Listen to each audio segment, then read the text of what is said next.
ನಾನು ಅರವಿಂದ್ ಸಾಗರ್. ರಾಜ್ ನ್ಯೂಸಿನ ಈ ಹೊತ್ತಿನ ವಿಶೇಷ ಕಾರ್ಯಕ್ರಮ ನಾಯಕಿ ಕಾರ್ಯಕ್ರಮಕ್ಕೆ ತಮಗೆಲ್ಲರಿಗೂ ಸ್ವಾಗತ. ಅಂದಾಗೆ ಹಿಂದಿನ ಎಪಿಸೋಡ್ಗಳಲ್ಲಿ ತಾವು ಗಮನಿಸಿದ್ರಿ, ಬೇರೆ ಬೇರೆ ಕ್ಷೇತ್ರಗಳಲ್ಲಿ ಯಾರ್ಯಾರು ಹೇಗೆ ನಾಯಕಿ ಆದರು, ನಾಯಕಿ ಆಗಿದ್ರು ಅಂತಕ್ಕಂಥದ್ದನ್ನು ನೋಡಿದಿರಿ. ಇವತ್ತು ಕೂಡ ವಿಶೇಷವಾದ ಒಬ್ಬರು ಏನು ಹೇಳೋದು, ಶಿಕ್ಷಣ ಇಲಾಖೆಯಲ್ಲಿ ಗುರ್ಸ್ಕೊಂಡಿರ್ತಕ್ಕಂಥವ್ರವರು ಇವತ್ತು ನಮ್ಮ ಜೊತೆಗಿದ್ದಾರೆ. ಬೆಂಗಳೂರಿನವರೇ, ಹೆಣ್ಣೂರು ಭಾಗದಲ್ಲಿ ವಾಸ ಮಾಡ್ತಿದ್ದಾರೆ. ಅವ್ರದ್ದೇ ಆಗಿರ್ತಕ್ಕಂಥ ಆ ಕ್ಷೇತ್ರದಲ್ಲಿ ಸಾಕಷ್ಟು ಜನಪರವಾದ ಅಥವಾ ಮಕ್ಕಳ ಪರವಾದ ಕೆಲಸವನ್ನು ಮಾಡ್ತಾ ಒಂದಷ್ಟು ಹೆಸರನ್ನು ಉಳಿಸಿಕೊಳ್ಳುವ ಮೂಲಕ, ಮತ್ತೊಬ್ಬರನ್ನು ಬೆಳೆಸಿಕೊಳ್ಳುವ ಮೂಲಕ ನಾಯಕಿ ಅಂತ ಅವರು ಹೇಳ್ಕೊಳ್ಳದೆ ಇದ್ದರೂ ನಾಯಕಿ ಇವರು ಹೌದು ಅಂತ ನಾವು ಕರೆತಂದಿದ್ದೀವಿ. ಅವರೇ ಡಾಕ್ಟರ್ ಎ ರಮ್ಯಾ ರಮೇಶ್ ಅವರು. ನಿಮ್ಮ ಪರವಾಗಿ ರಾಜ್ ನ್ಯೂಸ್ ಮತ್ತು ರಾಜ್ ಮ್ಯೂಸಿಕ್ ಪರವಾಗಿ ಅವರಿಗೆ ಸ್ವಾಗತವನ್ನು ಬಯಸ್ತೀನಿ. ನಮಸ್ತೆ ಕಾರ್ಯಕ್ರಮಕ್ಕೆ. ನಮಸ್ತೆ ಸರ್.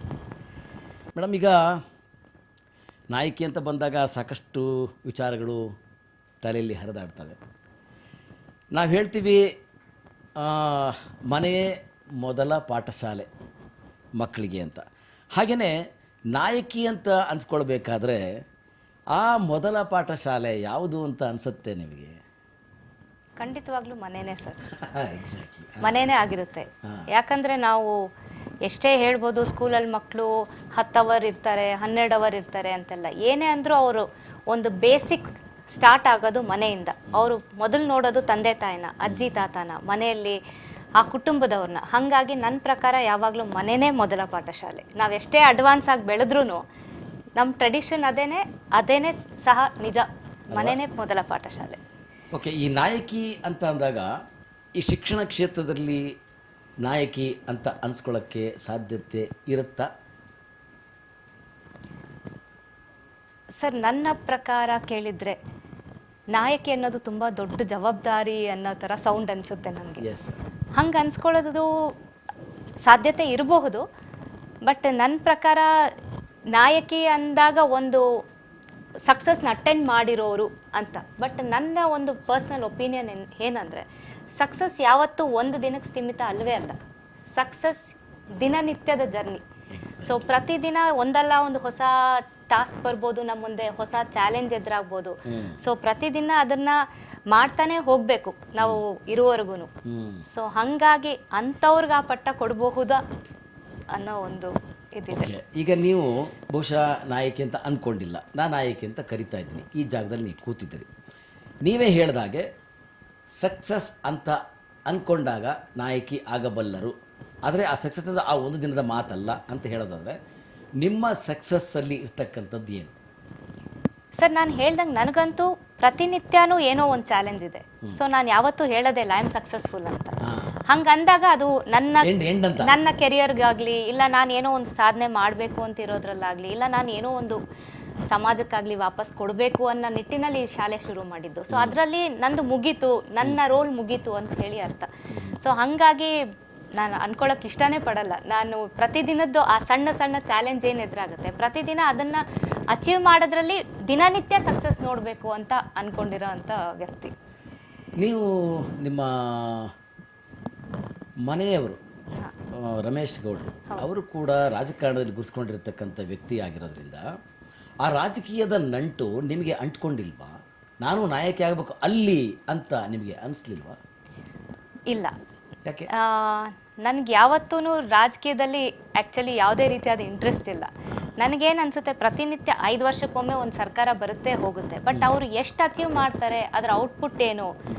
ನಿನ್ನೆ ಸಹ ನಾನು ಯಾವಾಗಲೂ ಒಂದು ಪಬ್ಲಿಕ್ ರೆಪ್ರೆಸೆಂಟೇಟಿವ್ ಆಗಿ ಮಾತಾಡೋಕ್ಕೆ ಇಷ್ಟಪಡ್ತೀನಿ ಹೊರತು politically he is my husband, ಆ ಫ್ಯಾಕ್ಟನ್ನ ನಾನು ಆಕ್ಸೆಪ್ಟ್ ಮಾಡಲೇಬೇಕು. And he is active in politics. But ನನ್ನ ಒಂದು ಇಂಡಿವಿಜುವಾಲಿಟಿ ಹಾಗೆ ನೋಡಿದ್ರೆ ನಾನು ಯಾವಾಗಲೂ ಪಬ್ಲಿಕ್ಕನ್ನೇ ರೆಪ್ರೆಸೆಂಟ್ ಮಾಡ್ತೀವಿ. ನಮ್ಮ ಮನೇಲಿ ಸಹ ಸುಮಾರು ವಾದಗಳು ನಡೆಯುತ್ತೆ ನಮ್ಮಿಬ್ಬರ ಮಧ್ಯೆ. ಅವರು ಪಾಲಿಟಿಷಿಯನ್ ಆಗಿ, ನಾನು ಪಬ್ಲಿಕ್ ರೆಪ್ರೆಸೆಂಟೇಟಿವ್ ಆಗಿ.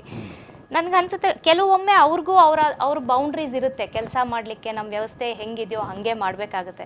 ಬಟ್ ಆದ್ರೂ ಒಬ್ಬ ವ್ಯಕ್ತಿಯಾಗಿ ನಾವು ಪ್ರತಿಯೊಂದ್ರೂ ಹೇಗೆ ನೋಡ್ತೀವಿ ಅನ್ನೋದು ತುಂಬ ಇಂಪಾರ್ಟೆಂಟ್ ಆಗುತ್ತೆ ಅನಿಸುತ್ತೆ. ಬಟ್ ನಾನು ಪರ್ಸ್ನಲ್ ಆಗಿ ಪಾಲಿಟಿಕ್ಸಲ್ಲಿ ನನಗೆ ಯಾವುದೇ ರೀತಿಯಾದ ಇಂಟ್ರೆಸ್ಟ್. ಹಾಗಾದರೆ ನೀವು ಮನೆಯ ನಾಯಕಿಯಾಗಿ, ಶಿಕ್ಷಣ ನಾಯಕಿಯಾಗಿ ಯಜಮಾನರಿಗೆ ರಾಜಕಾರಣದಲ್ಲಿ ಏನು ಸಲಹೆ ಕೊಡೋದೇ ಇಲ್ವಾ? ತುಂಬಾ ಸಲ ಆಗುತ್ತೆ, ಅದೇ ಹೇಳ್ತಾ ಇದ್ದೀನಿ, ಹಿಂಗ್ ಮಾಡಬಹುದು, ಹಿಂಗ್ ತರಬಹುದು. ಬಟ್ ಸುಮಾರು ಸಲ ಅವ್ರಿಗೂ ಅದು ಚಾನ್ಸ್ ಇದ್ದಾಗ ನಾನು ಅದನ್ನ ನೋಡಿದ್ದೀನಿ, ಅದನ್ನ ಹೌಸಲ್ಲಿ ವ್ಯಕ್ತಪಡಿಸಿದ್ದು ನೋಡಿದ್ದೀನಿ.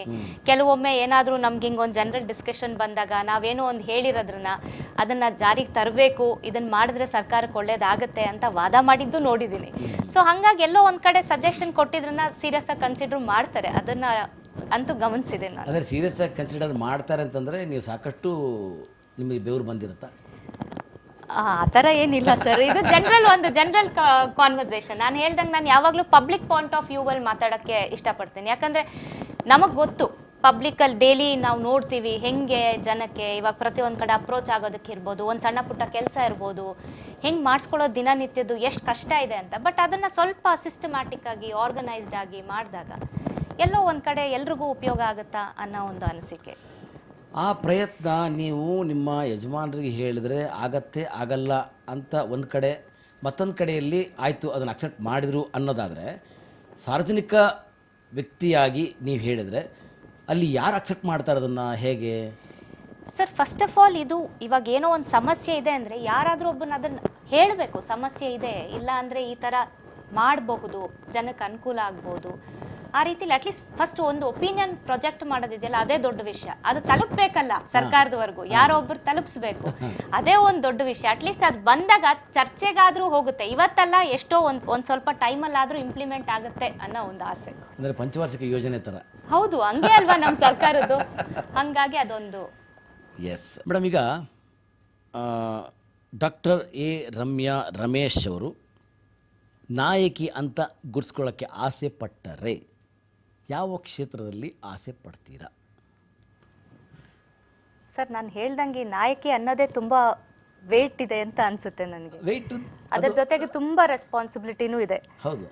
ಬಟ್ ನನ್ನ ಪ್ರಕಾರ ನಾನು ಯಾವಾಗಲೂ I come from a business background family. ಕೂಡ ಶಿಕ್ಷಣ ಕ್ಷೇತ್ರದಲ್ಲಿ ಸುಮಾರು 10 ವರ್ಷದಿಂದ 15 ವರ್ಷದ ತನಕ ಕೆಲಸ ಮಾಡಿರೋದ್ರಿಂದ ಈ ಪ್ರಶ್ನೆಯನ್ನು ನೀವು ಕೇಳ್ತಾ ಇದ್ದೀವಿ. ನನಗೆ ಈ ಫೀಲ್ಡಲ್ಲೇ ಅಚೀವ್ ಮಾಡಬೇಕು ಅನ್ನೋದು ತುಂಬ ಇದೆ. ಮತ್ತು ನಾನು ಹೇಳ್ದಂಗೆ ನನ್ನ ಬ್ಯಾಕ್ಗ್ರೌಂಡ್ ಆ್ಯಕ್ಚುಲಿ ನಾನು ಬಿಸ್ನೆಸ್ ಫ್ಯಾಮಿಲಿಯಿಂದ. ಸೊ ಹಾಗಾಗಿ ನನಗೆ ಸಣ್ಣವಳಿಂದನೂ ಒಂದು ಇದಿತ್ತು, ಫಸ್ಟ್ ಏನೋ ಹೀಗೆ ಕೇಳಿದಾಗ ಡಾಕ್ಟರ್ ಆಗಬೇಕು ಅಂತ ಹೇಳ್ತಾ ಇದ್ದೆ. ಬಟ್ ಬೆಳೀತಾ ಬೆಳೀತಾ ಅದು ನೋಡಿದಾಗ ಇಲ್ಲ, ನಾನು ಒಂದು ಕಂಪನಿ CEO ಆಗಬೇಕು, ಆ ಮಟ್ಟಕ್ಕೆ ಬೆಳಿಬೇಕು ಅನ್ನೋದು ತುಂಬಾ ಒಂದು ದೊಡ್ಡ ಡ್ರೀಮ್ ಆಗಿತ್ತು. ಬಟ್ ಆಮೇಲೆ ಮದುವೆ ಆದ ಕಾರಣ, ಆಮೇಲೆ ಅದ್ರ ಜೊತೆಗೆ ಎಜುಕೇಷನ್, ನನ್ನ ಮದುವೆ ಆದಮೇಲೂ ನನ್ನ ಪೋಸ್ಟ್ ಗ್ರ್ಯಾಜುಯೇಷನ್ ಎಲ್ಲ ಮಾಡಿದ್ದೀನಿ. ಸೊ ಜೊತೆಲಿ ಮಾಡ್ತಾ ನನ್ನ ಮಕ್ಕಳಿಗೆ ಶಾಲೆ ಹುಡುಕುವಾಗ ನನಗೆ ಇದ್ರ ಸೀರಿಯಸ್ನೆಸ್ ಗೊತ್ತಾಯಿತು, ಶಾಲೆ ಎಷ್ಟು ಒಂದು ಇಂಪಾರ್ಟೆಂಟ್ ರೋಲ್ ಪ್ಲೇ ಮಾಡುತ್ತೆ ಅಂತ. ನಾನು ಯಾವುದಾದ್ರೂ ಒಂದು ಕಂಪನಿಗೆ CEO ಆಗಬೇಕು ಅಂದ್ಕೊಂಡೆ, ಬಟ್ ನಮ್ಮದೇ ಆದ ಒಂದು ಶಾಲೆ ಕಟ್ಟಿ ಅದನ್ನೇ ಬೆಳೆಸಿ ಅಲ್ಲೇ CEO ಆಗ್ತೀನಿ ಅಂತ ನಾನು ಯಾವತ್ತೂ ಅಂದ್ಕೊಂಡಿರಲಿಲ್ಲ. ಬಯಸದೆ ಬಂದ ಭಾಗ್ಯ. ಹೌದು. ಸೊ ಹಾಗಾಗಿ ಏನಾದರೂ ಇದೇ ಫೀಲ್ಡ್ನಲ್ಲಿ ಅಚೀವ್ ಮಾಡಬೇಕು ಆದಷ್ಟು. ಅಂದರೆ ನಮ್ಮ ಶಾಲೆಯಿಂದ ಹೋಗೋ ಪ್ರತಿಯೊಂದು ಮಗುಗೂ ಒಂದು ಸೋಷಿಯಲ್ ವ್ಯಾಲ್ಯೂ ಇದ್ದು ಅವ್ರು ಆಚೆ ಹೋಗಬೇಕು ಅನ್ನೋದು ನನ್ನ ಒಂದು. ನೀವು ಡಾಕ್ಟರ್ ಆಗಬೇಕು ಅಂದ್ರಿ, ಇನ್ನೇನೋ ಆಗಬೇಕು ಅಂದರೆ CEO ಆಗ್ಬೋದು ಕನ್ಸ್ಕೊಂಡಿದ್ರಿ, ನಿಮ್ಮದೇ ಆಗಿರ್ತಕ್ಕಂಥ ಸಂಸ್ಥೆಯಲ್ಲಿ CEO ಆಗಿಬಿಟ್ಟಿದ್ದೀರಿ ಅಂದಮೇಲೆ ನಿಮ್ಮದೊಂದು ಕೊಡುಗೆ ಕೊಡಬೇಕಲ್ಲ ಹೌದು ಸೊಸೈಟಿಗೆ. ಸೊ ನಿಮ್ಮ ಶಿಕ್ಷಣ ಕ್ಷೇತ್ರದ ಮೂಲಕವೇ ನಾಯಕಿಯರನ್ನ ತಯಾರು ಮಾಡಬಲ್ಲಂಥ ಶಕ್ತಿ ಇರುವ ನೀವು ನಾಯಕಿಯರನ್ನ ತಯಾರು ಮಾಡಬಲ್ಲಿರಾ? ಖಂಡಿತವಾಗ್ಲೂ ಸಾಧ್ಯ. ನಾನು ಅದೇ ಹೇಳಿದೆ, ಮಕ್ಕಳಿಗೆ ಶಾಲೆನೇ ಒಂದು ಫಸ್ಟ್ ಪ್ಲ್ಯಾಟ್ಫಾರ್ಮ್ ಅನಿಸುತ್ತೆ. ನಾವಿವಾಗ ಎಲ್ಲವನ್ನೂ ನಮಗೆ ಸೊಸೈಟಿ ಕೊಡ್ತಾ ಉಂಟು, ಬಟ್ ನಾವು ಏನು ವಾಪಸ್ ಕೊಡ್ತೀವಿ ಅದಕ್ಕೆ, ಅದನ್ನು ಮೋಸ್ಟ್ಲಿ ಶಾಲೆನೇ ಒಂದು ದೊಡ್ಡ ಪ್ಲ್ಯಾಟ್ಫಾರ್ಮ್, ಎಲ್ಲಿ ಇದನ್ನು ಕಲಿಸ್ಬೋದು ಮಕ್ಕಳಿಗೆ ಅಂತ. ಈಗ ಮನೇಲಿ ನಾನು ಹೇಳ್ದಂಗೆ ಮನೆಯೇ ಮೊದಲ ಪಾಠ ಶಾಲೆ ಅಂತ ಹೇಳಿದೆ, ಬಟ್ ಪ್ರತಿ ಮನೆಯಲ್ಲೂ ಅವ್ರ ಕಲ್ಚರ್ ಡಿಫ್ರೆಂಟು, ಅವ್ರ ಮನೆಯ ಸಿಚುವೇಶನ್ ಡಿಫ್ರೆಂಟ್ ಇರ್ಬೋದು, ಪ್ರತಿಯೊಂದು ಮನೆಯದು ಪರಿಸ್ಥಿತಿಗಳು ಬೇರೆ ಇರ್ಬೋದು. ಸೊ ಎಷ್ಟು ಮಟ್ಟಕ್ಕೆ ಇದನ್ನು ಪ್ರತಿಯೊಬ್ಬರು ಮನೆಯಲ್ಲಿ ಕಲಿಸ್ಲಿಕ್ಕಾಗುತ್ತೆ ಇಲ್ಲ ಅನ್ನೋದು ನನಗೆ ಗೊತ್ತಿಲ್ಲ. ಬಟ್ ಶಾಲೆ ಅದೊಂದು ಜಾಗ, ಎಲ್ಲ ಥರದ ಮಕ್ಕಳು ಅಲ್ಲಿ ಸೇರ್ತಾರೆ. ಸೊ ಆ ಮಕ್ಳಿಗೆ ಎಲ್ಲ ಥರದ ಅನುಭವಗಳಾಗತ್ತೆ. ಸೊ ಯಾವಾಗಲೂ ತಗೊಳ್ಳೋದಕ್ಕಂತೂ ತುಂಬ ಸಿಗುತ್ತೆ ನಮಗೆ ಸೊಸೈಟಿಲಿ. ಬಟ್ ನಾವು ಏನಾದರೂ ಒಂದು ವಾಪಸ್ ಕೊಟ್ಟಾಗ ಅದು ಕೊಡೋ ಸ್ಯಾಟಿಸ್ಫ್ಯಾಕ್ಷನ್ ಬೇರೆ. ಆ ಖುಷಿ ರುಚಿಯನ್ನ ಒಂದು ಸಲ ಮಕ್ಳಿಗೆ ನಾವು ತೋರಿಸ್ಬೇಕು. ನಾವು ಒಂದು ಸಲ ಅದನ್ನ ಸರಿಯಾದ ರೀತಿಯಲ್ಲಿ ಅವ್ರಿಗೆ ಹೇಳ್ಕೊಟ್ರೆ ಪ್ರಾಬಬ್ಲಿ ಈ ಥರದವ್ರನ್ನೇ ಇದನ್ನೇ ನಾನು ಎದುರು ನೋಡ್ತಾ ಇರೋದು. ಅಂದರೆ ಮಕ್ಳಿಗೆ ಇದೊಂದು ಹ್ಯಾಬಿಟ್ ಏನಿದೆ, ಇದನ್ನ ಪ್ರತಿನಿತ್ಯ ಅವರಲ್ಲಿ ಒಂದು ರೂಢಿಸ್ಕೊಂಡು ಹೋಗೋ ಅಂಥದ್ದು. ಬರೀ ಶಾಲೆಗೆ ಬಂದರೆ ಓದಿದ್ವಿ, ನಾವು ಮಾರ್ಕ್ಸ್ ತೊಗೊಂಡ್ವಿ, ಒಳ್ಳೆ ಪರ್ಸೆಂಟೇಜ್ ಬಂದಿದೆ, ಮತ್ತು ಇನ್ನೊಂದು ಒಳ್ಳೆ ಕಡೆ ಅಡ್ಮಿಷನ್ ಆಗುತ್ತೆ, ಬರೀ ಇಷ್ಟೇ ಅಲ್ಲ. ಇದನ್ನು ಬಿಟ್ಟು ನಂದು ಏನೋ ಒಂದು ರೆಸ್ಪಾನ್ಸಿಬಿಲಿಟಿ ಇದೆ ಒಂದು ಒಳ್ಳೆ ಸೊಸೈಟಿಯನ್ನು ಕಟ್ಟುವ ಕಡೆಗೆ ಅನ್ನೋದನ್ನ ಆ ಮಕ್ಕಳಿಗೆ ಅರ್ಥ ಮಾಡಿಸ್ಬೇಕು ಅನ್ನೋದೇ ಒಂದು ಶಿಕ್ಷಣ ಸಂಸ್ಥೆಯಲ್ಲಿ ಓದಿರ್ತಕ್ಕಂಥ ವಿದ್ಯಾರ್ಥಿ ಅಥವಾ ವಿದ್ಯಾರ್ಥಿನಿ ತೇರ್ಗಡೆಯಾಗಿ ಹೊರಕ್ಕೆ ಹೋದಾಗ ಒಂದು ಮುಂದಿನ ವಿದ್ಯಾಭ್ಯಾಸಗಳಲ್ಲಿ ಉನ್ನತೀಕರಣಕ್ಕೆ ಆಗಿ ಒಬ್ಬ ಅಧಿಕಾರಿನೋ, ಒಬ್ಬ ವಿಜ್ಞಾನಿನೋ, ಒಬ್ಬ IAS, ಒಬ್ಬ IPS ಅಥವಾ ಡಾಕ್ಟ್ರು, ಒಬ್ಬ ಹಿರಿಯ ಒಳ್ಳೆ ಸಜ್ಜನ ರಾಜಕಾರಣಿಯೋ ಆದಾಗ ಅವನು ತನ್ನ ಸ್ಕೂಲನ್ನು ನನಗೆ ಕಲಿಸಿದ ಪಾಠಶಾಲೆ ಅಂತ ಬಂದು ಹೋಗ್ತಾನೆ. ಏನನ್ಸುತ್ತೆ ಅವಾಗ ನಿಮಗೆ? ಸರ್, ಅದಂತೂ ತುಂಬಾ ಒಂದು ಪ್ರೌಡ್ ಮೂಮೆಂಟ್. ನಾವು ಈ ಸಲ ಫಾರ್ ಎಕ್ಸಾಂಪಲ್ ನಮ್ಮ ಆ್ಯನ್ಯುವಲ್ ಡೇ ಇದೆಲ್ಲ ಮಾಡಿದಾಗ ನಾನು ಹೇಳ್ದೆ ಆಚೆಯಿಂದ ಗೆಸ್ಟೇ ಬೇಡ ನಮಗೆ ಅಂತ. ಇಷ್ಟು ವರ್ಷದಿಂದ ನಮ್ಮ ಸ್ಟೂಡೆಂಟ್ಸ್ ಹೋಗಿದ್ದಾರೆ ಹೊರಗಡೆ, ಎಷ್ಟೋ ಜನ ಸಾಧಿಸಿದ್ದಾರೆ, ಅವರನ್ನೇ ಕರೆಸಿ ಚೀಫ್ ಗೆಸ್ಟ್ ಆಗಿ ಅವ್ರ ಕೈಯಲ್ಲೇ ಗ್ರಾಜ್ಯುಯೇಷನ್ ಡೇ ಇರ್ಬೋದು, ಪ್ರತಿಯೊಂದು ಅವ್ರ ಎಕ್ಸ್ಪೀರಿಯನ್ಸ್ ಏನಿತ್ತು, ಅವರು ಯಾಕೆ ಇವತ್ತು ಅಲ್ಲಿ ನಿಂತಿದ್ದಾರೆ, ಇವತ್ತು ಅವರು ಆ ಒಂದು ಸ್ಟೇಜ್ ಮೇಲೆ ಬರಬೇಕಾದ್ರೂ ಅವ್ರಿಗೆ ತುಂಬಾ ಡಿಸರ್ವಿಂಗ್ ಕ್ಯಾಂಡಿಡೇಟ್ ಅಂತ ಅನ್ನಿಸ್ಬೇಕು. ಸೊ ಇವತ್ತು ಯಾಕೆ ಅವ್ರು ವಾಪಸ್ ಅಲ್ಲಿ ಬಂದು ನಿಂತಿದ್ದಾರೆ, ಆ ಆಪರ್ಚುನಿಟಿ ಹೆಂಗೆ ಬಂತು ಅಂತೇಳಿ. ಇದೇ ಮೋಸ್ಟ್ಲಿ ನೆಕ್ಸ್ಟ್ ಜನ್ರೇಷನ್ ಏನು ಸ್ಕೂಲಲ್ಲಿ ಓದ್ತಿದ್ದಾರೆ ಅವ್ರಿಗೊಂದು ಎಕ್ಸಾಂಪಲ್ ಆಗುತ್ತೆ ಅಂತ ಹೇಳಿ ಇದನ್ನು ನಾವು ಪ್ರಯತ್ನ ಪಟ್ಟು ಈ ವರ್ಷ ನಾವು ಅದನ್ನೇ ಮಾಡಿದ್ದೀವಿ. ಈ ನಾಯಕಿ ಅನ್ನೋ ಈ ಪಟ್ಟ ಇದೆಯಲ್ಲ ಅಂತ ವಿಚಾರ ಬಂದಾಗ ನಮ್ಮ ವ್ಯವಸ್ಥೆ ಯಾವ ಕ್ಷೇತ್ರಕ್ಕೆ ಹೆಚ್ಚು ಒತ್ತು ಕೊಟ್ಟಿದೆ, ಅದು ಸರಿನಾ ತಪ್ಪ ಅನ್ಸುತ್ತೆ ನಿಮಗೆ? ಸರ್, ಶಿಕ್ಷಣ ಕ್ಷೇತ್ರನೋ, ರಾಜಕಾರಣ ಕ್ಷೇತ್ರನೋ, ಅಥವಾ ಬೇರೆ ಬೇರೆ ವಿವಿಧ ಕ್ಷೇತ್ರಗಳು, ಸಂಘಟನೆ, ಏನೋ ಅಧಿಕಾರಿ ಕ್ಷೇತ್ರನೋ? ಸರ್, ನನಗನ್ಸುತ್ತೆ ಈಗಲೂ ನಾವು ಹೇಳ್ತೀವಿ ಫುಲ್ ಈಕ್ವಾಲಿಟಿ ಇದೆ, ವುಮೆನ್ಗೆ ಎಲ್ಲ ಇದೆ, ಎಲ್ಲ ಫೀಲ್ಡಲ್ಲೂ ನಾವೇ ಇದ್ದೀವಿ ಅಂತ ಇದ್ದೀವಿ. ಬಟ್ ಎಲ್ಲ ಕಡೆನೂ ಮೋಸ್ಟ್ಲಿ ಬೆರಳೆಣಕ್ಕೆ ಅಷ್ಟು ಜನ ಅಷ್ಟೇ ಇದ್ದೀವಿ ಅನ್ನೋದು ನನ್ನ ಫೀಲಿಂಗ್. ಈ ಮಾತನ್ನು ಇಲ್ಲಿ ಬಂದಿರತಕ್ಕಂಥ ತುಂಬ ಜನ ನಾಯಕರು ಹೇಳಿದ್ದಾರೆ, ನೀವು ಹೇಳಿ. ಈಗ ನನ್ನ ಫೀಲಿಂಗು ಅದೇನೆ. ಇವಾಗ ಪಾಲಿಟಿಕ್ಸಲ್ಲಿ ತಗೊಳ್ಳಿ, ಹೌಸಲ್ಲಿ ಎಷ್ಟು ಜನ ಇದ್ದಾರೆ, ಇಲ್ಲ ಒಂದು ಎಜುಕೇಶನ್ ಅಟ್ಲೀಸ್ಟ್ ನಮ್ಮ ಫೀಲ್ಡೇ ಬೆಟರು ಅಂತ ಅನ್ಸುತ್ತೆ ನನಗೆ. ಎಜುಕೇಶನ್ ಫೀಲ್ಡಲ್ಲಿ ಸುಮಾರಷ್ಟು ಜನ ಇದ್ದಾರೆ. ನಾವು ದಿನನಿತ್ಯ ಒಂದು ಕಾನ್ಫರೆನ್ಸು ಅಲ್ಲಿ ಇಲ್ಲಿ ಹೋದಾಗ ನೋಡ್ತೀವಿ. ಹಾಗಾಗಿ ನನ್ಗನ್ಸುತ್ತೆ ಅಟ್ಲೀಸ್ಟ್ ಇಲ್ಲೇ ಸ್ವಲ್ಪ ಹೆಣ್ಮಕ್ಳಿಗೆ ಒಂದಷ್ಟು ಹೆಚ್ಚು ಸ್ಕೋಪ್ ಇರೋ ಅಂಥದ್ದು ಅಂದರೆ ಎಜುಕೇಶನ್ ಫೀಲ್ಡಲ್ಲಿ ಇದೆ. ಬಟ್ ಅದನ್ನ ಬಿಟ್ಟರೆ ನಾವು ಫಿಲಮ್ ಇಂಡಸ್ಟ್ರಿ ನೋಡ್ತೀವಿ, ಇಲ್ಲ ಮತ್ತೊಂದು ನೀವು ಹೇಳ್ದಂಗೆ ಸಂಘಟನೆಗಳು, ಅಲ್ಲಿ ಇಲ್ಲಿ ಸಂಘಟನೆಗಳಲ್ಲಂತೂ ಎಷ್ಟು ಚಾಲೆಂಜಸ್ ಎದುರಿಸ್ತಾರೆ ಅನ್ನೋದು ನಾವು ದಿನನಿತ್ಯ ನೋಡ್ತಾನೆ ಇರ್ತೀವಿ. ಹಾಗಾಗಿ ನನ್ಗನ್ಸುತ್ತೆ ಇದು ಒಂದು ಒಳ್ಳೆ ಫೀಲ್ಡ್, ಎಲ್ಲಿ ನಾವು ಕಾಂಪಿಟೇಷನ್ ಇದೆ ಇಲ್ಲ ಅಂತಲ್ಲ, ಬಟ್ ಏನೋ ಒಂದು ಅನ್ಕೊಂಡಿದ್ದನ್ನ ಅಚೀವ್ ಮಾಡೋ ಕಡೆ ಆ ದಾರಿಲಾದರೂ ನಡಿಬೋದು ಅಂತ ಅನ್ಸುತ್ತೆ ನನಗೆ. ಸಾಮಾನ್ಯವಾಗಿ ಬರುವ ಪ್ರಶ್ನೆ ಎಲ್ಲರಿಗೂ ಕೂಡ ಬರುತ್ತೆ, ನಾಯಕನಿಗೂ ಬರುತ್ತೆ, ನಾಯಕಿಗೂ ಬರುತ್ತೆ. ಒಂದು ಲೀಡರ್ ಕ್ವಾಲಿಟಿ ಬೆಳೆಸ್ಕೊಳ್ಳೋದಕ್ಕೆ ಯಾವ ರೀತಿ ಹೆಜ್ಜೆ ಇಡಬೇಕು, ಯಾವ ರೀತಿ ಚಿಂತನೆ ಮಾಡಬೇಕು, ಏನು ಮಾಡಬೇಕು ಅಂತ ಅನ್ಸುತ್ತೆ ಅದಕ್ಕೆ? ಸರ್, ನನಗನ್ಸುತ್ತೆ ಯಾವಾಗಲೂ ಒಬ್ಬ ಒಳ್ಳೆ, ಇಲ್ಲ ಅದು ಮೇಲ್ ಇರ್ಬೋದು ಫೀಮೇಲ್ ಇರ್ಬೋದು, ಇದರಲ್ಲಿ ಜೆಂಡರ್ ಇದೇನಿಲ್ಲ, ಒಂದು ಒಳ್ಳೆ ವ್ಯಕ್ತಿ, ಒಂದು ಒಳ್ಳೆ ಲೀಡರ್ ಆಗಿ ಗುರ್ತಿಸ್ಕೋಬೇಕಾದ್ರೆ ಫಸ್ಟು ನಾವು ಯಾವ ಕ್ಷೇತ್ರದಲ್ಲಿ ಗುರ್ತಿಸ್ಕೋಬೇಕು ಅಂತಿರ್ತೀವೋ, ಇಲ್ಲ ಏನು ಮಾಡಬೇಕು, ಆ ಜನರ ಮಧ್ಯದಲ್ಲಿದ್ದೇ ಅಷ್ಟೇ ನಾವು ಗುರ್ತಿಸ್ಕೊಳಕ್ ಸಾಧ್ಯ. ಈಗ ಇಲ್ಲಿ ಲೀಡರ್ ಅಂದರೆ ಹೆಂಗಾಗಿದೆ ಅಂದರೆ, ನಮ್ಮ ಸೊಸೈಟಿ ಲೀಡರ್ ಅಂದರೆ ಅವ್ರನ್ನ ಅಪ್ರೋಚ್ ಮಾಡೋಕ್ಕೆ ಒಂದಷ್ಟು ಹೈರಾಕಿ ಪಾಸ್ ಮಾಡಬೇಕು.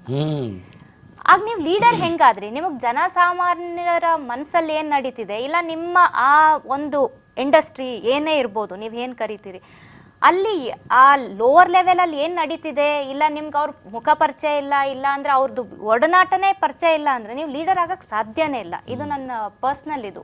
ನನ್ಗನ್ಸುತ್ತೆ ಇವಾಗ ನಮ್ಮ ಒಂದು ಕಂಪನಿ, ಆರ್ಗನೈಸೇಷನ್ ಹೀಗೆ ಮಾತಾಡೋದಾದರೆ ಒಂದು ಲೋವರ್ ಲೆವೆಲಿಂದ ಹಿಡಿದು ಗ್ರೂಪ್ ಡಿ ಇಂದ ಹಿಡಿದು ನನ್ನ ಪೊಸಿಷನ್ವರೆಗೂ ಎಲ್ಲರ ಬಗ್ಗೆನೂ ಆ ಯೋಚನೆ ಇರಬೇಕು. ಆ ಪ್ರತಿಯೊಂದು ಇದರಲ್ಲಿ ಏನು ಆಗ್ತಿದೆ ಅನ್ನೋದು ನಮಗೆ ಪರ್ಸ್ನಲಿ ಗೊತ್ತಿರಬೇಕು.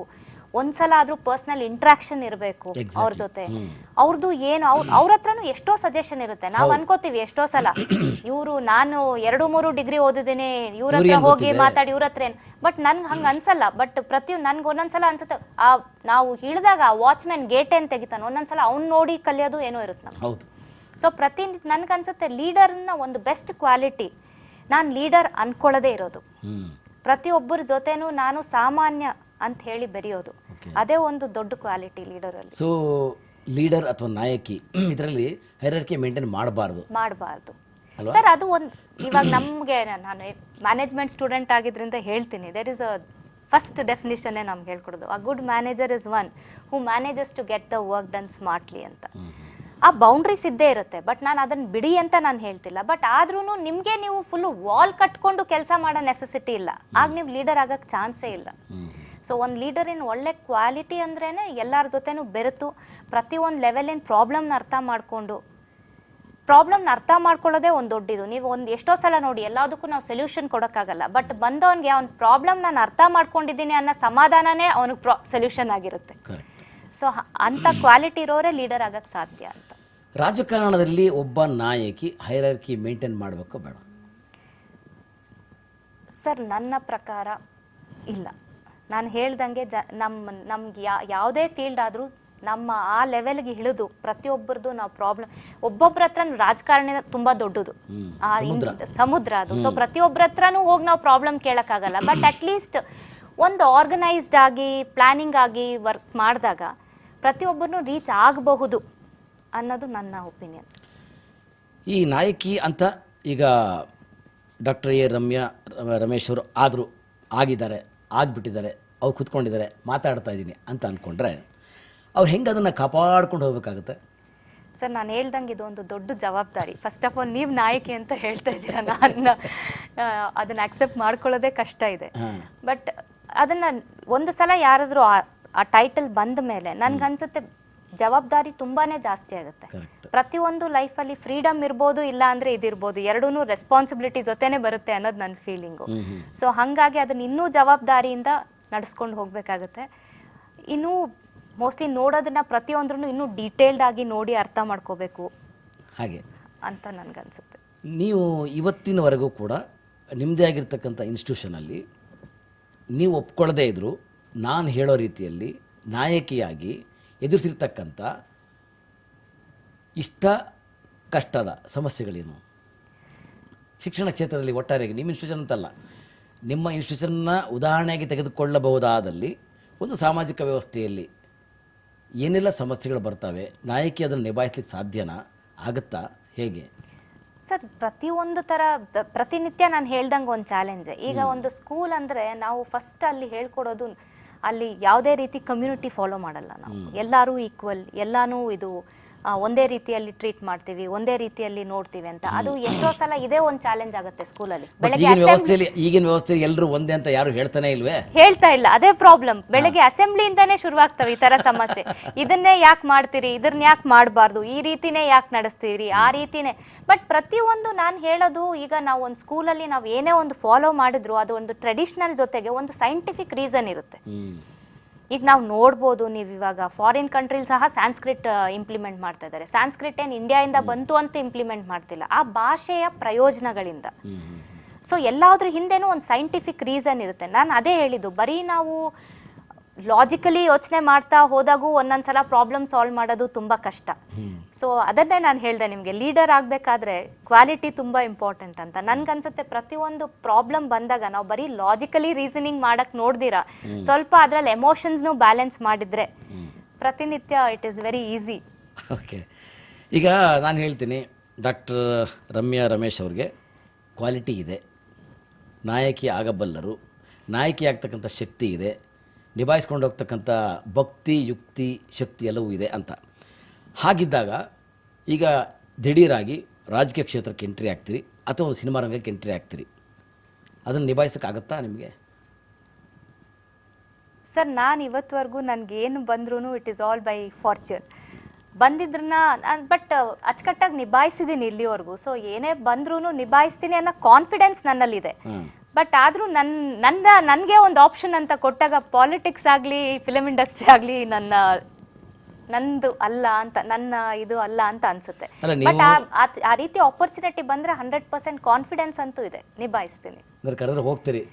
ಹೋಗಲ್ಲ, ಬಟ್ ನಾನು ಹೇಳ್ತಿರೋದು ನಿಭಾಯಿಸ್ತೀರಾ ನೀವು ಅಂತ ನನಗೆ ಪ್ರಶ್ನೆ ಮಾಡಿದ್ರೆ 100% ಮಾಡ್ತೀನಿ. ಆ ಕಾನ್ಫಿಡೆನ್ಸ್ ನನ್ನಲ್ಲಿದೆ. ಹಾಗೆ ಈಗ ನಿಮ್ಮ ಶಿಕ್ಷಣ ಕ್ಷೇತ್ರದಿಂದ ನೀವು, ನಾನೊಂದಷ್ಟು ಸಾರ್ಥಕತೆಯಾಗಿ ಕೆಲಸವನ್ನು ಮಾಡಿದ್ದೀನಿ, ಈ ಸೊಸೈಟಿಗೆ ಕೊಟ್ಟಿದ್ದೀನಿ, ನಾವೇನು ನಿರೀಕ್ಷೆ ಮಾಡ್ತೀವಿ, ನೀವೇ ಹೇಳೋಗೆ ನಾವೇ ನಿರೀಕ್ಷೆ ಮಾಡ್ತೀವಿ, ನಾವು ರಿಟರ್ನ್ಸ್ ಕೊಟ್ಟಿದ್ದೀವಿ ಅನ್ನೋ ನೆನಪುಗಳಿದ್ರೆ ಏನು ಹೇಳ್ತೀವಿ? ಸರ್ ಸಾಕಷ್ಟಿದೆ. ಈಗಲೂ ನಾವು ಪ್ರತಿ ವರ್ಷ ಒಂದಷ್ಟು ಟ್ರೆಡಿಷನ್ಸ್ ಫಾಲೋ ಮಾಡ್ಕೊಂಡು ಬರ್ತೀವಿ. ನಮಗೆ ಫಸ್ಟು ನನಗನ್ಸಿದ್ದು ಏನಾದರೂ ಇವಾಗ ನಾವು ದಿನನಿತ್ಯ ಇವಾಗ ಒಬ್ಬನಿಗೆ ಒಂದಿನ ಹಸ್ತಿದೆ ಅಂತ ಊಟ ಕೊಡೋದ್ರಲ್ಲಿ ಅರ್ಥ ಇಲ್ಲ. ಪ್ರತಿನಿತ್ಯ ಅವನು ಊಟ ಅವನೇ ದುಡ್ಕೊಂಡು ತಿಂದಾಗ ಅದಕ್ಕೆ ದಾರಿ ಮಾಡಿಕೊಟ್ಟಾಗ ಅದಕ್ಕೊಂದು ಪ್ರಯೋಜನ ಅಂತ ಬರುತ್ತೆ. ಸೊ ಹಿಂಗೆ ಯೋಚನೆ ಮಾಡಿ ನಾವೇನು ಮಾಡಿದ್ರಿ, ಸ್ಕೂಲಿಂದ ಸ್ವಲ್ಪ ಆಗಾಗ ಅವ್ರಿಗೆ ಒಂದು ಸ್ವಲ್ಪ ಸಹಾಯ ಮಾಡಿ ಆಮೇಲೆ ಅನ್ನಿಸ್ತು ಯಾಕೆ ಇಲ್ಲಿನ ನಮ್ಮ ಪಕ್ಕದಲ್ಲೇ ಇದೆ ಗೌರ್ಮೆಂಟ್ ಸ್ಕೂಲು, ಅಲ್ಲಿ ಅಷ್ಟು ಮಕ್ಕಳು ಅವ್ರಿಗೆ ಸರಿಯಾದ ರೀತಿ ಅವ್ರಿಗೊಂದು ಫೆಸಿಲಿಟಿ ಇರಲ್ಲ ಏನು, ಅದನ್ನೇ ಯಾಕೆ ಅಡಾಪ್ಟ್ ಮಾಡ್ಕೋಬಾರ್ದು, ಅದೊಂಚೂರು ಅಟ್ಲೀಸ್ಟ್ ಕಂಟಿನ್ಯೂಸ್ಲಿ ಒಂದು 10ನೇ ತರಗತಿವರೆಗೂ 12ನೇ ತರಗತಿ ಆ ಮಕ್ಳಿಗೆ ಒಂದು ನಾವು ಫೆಸಿಲಿಟಿ ಕೊಟ್ಟಾಗ ಮುಂದಕ್ಕೆ ಹೋಗಿ ಅವ್ನು ಇನ್ನೊಂದು 10 ಮಕ್ಳಿಗೆ ಇದೆ ಹೆಲ್ಪ್ ಮಾಡ್ಬೋದಲ್ಲ. ಸೊ ಈ ಥರ ಯಾಕೆ ಮಾಡಬಾರ್ದು ಅಂತ ಹೇಳಿ ನಾವು ಗೌರ್ಮೆಂಟ್ ಸ್ಕೂಲ್ ಅಡಾಪ್ಟ್ ಮಾಡ್ಕೊಂಡ್ವಿ. ಸೊ ಹಾಗಾಗಿ ಆ ಶಾಲೆನೂ ನಡೆಸ್ತೀವಿ ನಾವು. ನಮ್ಮ ಶಾಲೆಯಿಂದ ಮಕ್ಕಳೇ ಹೋಗಿ ಪ್ರೋಗ್ರಾಮ್ ಮಾಡ್ತಾರೆ. ಸರ್ ಅಲ್ಲೂ 10th ವರ್ಗು ಇದೆ. ಸೊ ಹಾಗಾಗಿ ನಮ್ಮ ಶಾಲೆ ಮಕ್ಕಳೇನಿದ್ದಾರೆ ಅವ್ರಿಗೆ ಅದೊಂದು ನಮ್ಮದು ಒಂದು ಹೆಂಗೆ ಕ್ಲಬ್ಸ್ ಇರುತ್ತೆ ಸ್ಕೂಲಲ್ಲಿ, ಅದಕ್ಕೂ ಒಂದು ಕ್ಲಬ್ ಇದೆ. ನಮ್ಮ ಶಾಲೆಯಿಂದ ಟೀಚರ್ಸ್ ಹೋಗ್ತಾರೆ, ಮಕ್ಕಳು ಹೋಗ್ತಾರೆ, ಎಕ್ಸ್ಚೇಂಜ್ ಪ್ರೋಗ್ರಾಮ್ ಮಾಡ್ತೀವಿ. ಅವ್ರಿಗೆ ನಮ್ಮ ಗ್ರೌಂಡಲ್ಲಿ ಅವ್ರಿಗೆ ಗ್ರೌಂಡ್ ಫೆಸಿಲಿಟಿ ಎಲ್ಲ ಇರೋದೇ ಇಲ್ಲ. ಹಾಗಾಗಿ ನಮ್ಮ ಶಾಲೆಯಲ್ಲೇ ನಾವು ಸ್ಪೋರ್ಟ್ಸ್ ಗ್ರೌಂಡು ಪ್ರತಿಯೊಂದು ಸಪೋರ್ಟ್ ಮಾಡಿ ಅವ್ರಿಗೆ ಏನೇನಾಗುತ್ತೆ ನಮ್ಮ ಕೈಯಿಂದ, ಅಂದರೆ ಅವ್ರಿಗೊಂದು ಎಜುಕೇಷನ್ ಇರ್ಬೋದು, ಕೋಕ್ಯುರಿಕ್ಯುಲರ್ ಆ್ಯಕ್ಟಿವಿಟೀಸ್ ಇರ್ಬೋದು, ಈ ಥರ ಸುಮಾರಷ್ಟು ಸಪೋರ್ಟ್ ಮಾಡ್ತೀವಿ. ಇದೆಲ್ಲ ನಮ್ಮ ಮಕ್ಕಳ ಮೂಲಕನೇ ಮಾಡಿಸ್ತೀವಿ. ಯಾಕಂದ್ರೆ ಅವ್ರಿಗೂ ಗೊತ್ತಾಗಬೇಕಲ್ಲ ಕೊಡೋದ್ರಲ್ಲಿರೋ ಖುಷಿನ. ನಾನು ನಿಮಗೆ ಮೊದಲಲ್ಲೇ ಹೇಳಿದೆ ಅದನ್ನು ಪ್ರಾಕ್ಟೀಸ್ ಮಾಡಿಸೋದು ತುಂಬ ಇಂಪಾರ್ಟೆಂಟ್ ಅಂತ. ಒಂದ್ಸಲ ಅದು ಅವ್ರಿಗೆ ಏನು ಅಂತ ರಿಯಲೈಸ್ ಆದರೆ ನೆಕ್ಸ್ಟ್ ನಾವು ಹೇಳಷ್ಟಿಲ್ಲ. ಸೊ ಅವ್ರು ಏನೇ ಒಂದು ಮಾಡಿದ್ರು ಅದರಲ್ಲಿ ಒಂದು ಪೋರ್ಷನ್ ಸೊಸೈಟಿಗೆ ಅಂತೇಳಿ ಅವರು ಖಂಡಿತವಾಗ್ಲೂ ಆ ಟೈಮನ್ನು ಇಡ್ತಾರೆ ಅಂತ. Thank you. ಇಷ್ಟು ಹೊತ್ತು ನಮ್ಮ ರಾಜ್ ನ್ಯೂಸಲ್ಲಿ ನಾಯಕಿ ಕಾರ್ಯಕ್ರಮದಲ್ಲಿ ಭಾಗವಹಿಸಿ ಒಂದಷ್ಟು ಮಾತನಾಡಿ ಹೇಗಿರಬೇಕು ನಾಯಕಿ ಅಂದರೆ ಅಂತಕ್ಕಂಥ ವಿಚಾರಗಳನ್ನು ಹಂಚಿಕೊಂಡಿದ್ರಿ. ರಾಜ್ ನ್ಯೂಸ್ ಮತ್ತು ರಾಜ್ ಮ್ಯೂಸಿಕ್ ಪರವಾಗಿ ತಮಗೆ ಧನ್ಯವಾದಗಳು. Thank you sir. ವೀಕ್ಷಕರೇ, ಡಾಕ್ಟರ್ ಎ ರಮೇಶ್ ಅವರು ತಮ್ಮ ದೈನಂದಿನ ಚಟುವಟಿಕೆಯಲ್ಲಿ ಒಂದು ವಿದ್ಯಾಸಂಸ್ಥೆ ನಡೆಸ್ತಾ ಇದ್ದರೂ ಕೂಡ ಸರ್ಕಾರಿ ಶಾಲೆಯನ್ನು ದತ್ತಕ್ಕೆ ತೆಗೆದುಕೊಳ್ಳುವ ಮೂಲಕವೂ ಆ ರೀತಿಯಲ್ಲಿ ಒಂದು ನಾಯಕಿಯಾಗಿ ಗುರುಸ್ಕೊಂಡು ಒಂದಷ್ಟು ಸಲಹೆಗಳನ್ನು ಕೊಡ್ತಾ ಒಂದಷ್ಟು ಸಮಾಜಕ್ಕೆ ಸೇವೆಯನ್ನು ಮಾಡ್ತಕ್ಕಂಥ ರೀತಿಯಲ್ಲಿ ನಡೆದು ಬಂದ ದಾರಿಯನ್ನು ಅವ್ರ ಮಾತುಗಳನ್ನು ನೀವು ಕೇಳಿದ್ರಿ. ಮುಂದಿನ ದಿನಗಳಲ್ಲಿ ಅವರಿಗೆ ಮತ್ತಷ್ಟು ಯಶಸ್ಸು ಸಿಗಲಿ ಅಂತ ಹಾರೈಸ್ತಾ ಮತ್ತೆ ನಿಮ್ಮ ಮುಂದೆ ನಾಯಕಿಯನ್ನು ಹೊತ್ತು ತರ್ತೀನಿ. ಅಲ್ಲಿವರೆಗೆ ನೋಡ್ತಾ ಇರಿ ರಾಜ್ ನ್ಯೂಸ್, ಇದು ಕನ್ನಡಿಗರ ಧ್ವನಿ.